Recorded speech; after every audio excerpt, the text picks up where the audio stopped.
দর্শক, জমে উঠেছে ত্রয়োদশ জাতীয় সংসদ নির্বাচন। আলোচনার ঝড় উঠছে চায়ের কাপে। সেই তর্ক বিতর্ক, আলোচনা সমালোচনা তুলে আনতেই আমাদের এবারের আয়োজন হ্যাপি কাউ প্রেজেন্স চায়ের আড্ডায় নির্বাচন।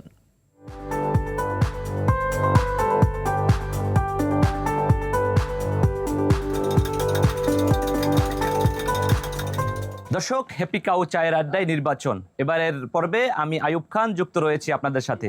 ঘনিয়ে আসছে জাতীয় সংসদ নির্বাচন, সাথে জমে উঠেছে আলোচনা ও সমালোচনা। এ নিয়েই যুক্ত রয়েছি পটুয়াখালী 4 রাঙ্গাবালি থেকে। এলো instant milk powder happy cow, যেমন সাশ্রয়ী তেমনি পুষ্টিগুণে ভরপুর। হ্যাপি কাউ, গরুর দুধের স্বাদ সবাই পাক।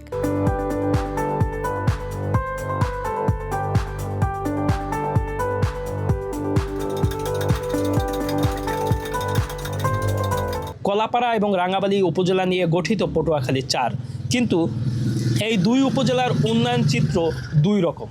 বিশেষ করে কলাপাড়ায় উন্নয়নের জোয়ার বইছে আর অবহেলায় পড়ে আছে রাঙ্গাবালী। আমাদের যে নির্বাচন কেন্দ্রগুলো আছে সেগুলো সরকারের বিভিন্ন সংস্থার গোয়েন্দা নজরদারিতে আছে। এর মধ্যেই বিভিন্ন নির্বাচন কেন্দ্রে সিসি ক্যামেরা স্থাপন করা হয়েছে। আর আপনারা জানবেন যে পুলিশের সাথেও বডি ক্যামেরা থাকবে। সরকার আগের যে কোনো সময়ের চেয়ে অনেক বেশি তৎপর। আমরা অপেক্ষা করতে চাই আগামী 12 তারিখ পর্যন্ত। অতীতে আইনশৃঙ্খলা বাহিনী যেভাবে ভোট কেন্দ্র দখল করে সাধারণ ভোটারকে কেন্দ্রে ঢুকতে দেয়নি, তারা নিজেরাই সিল মারছে। এটা আমার বাস্তব চোখে দেখা। এখন বর্তমানে আশাবাদী আমরা, ওই রকম ভোট আর বাংলাদেশের মাটিতে হবে না। এবারের যে নির্বাচন, এটা একটা ভিন্ন প্রেক্ষাপটে। এই নির্বাচনের মাধ্যমে আমরা ভবিষ্যৎ প্রজন্মের জন্য একটা ইতিহাস সৃষ্টি করে যেতে চাই।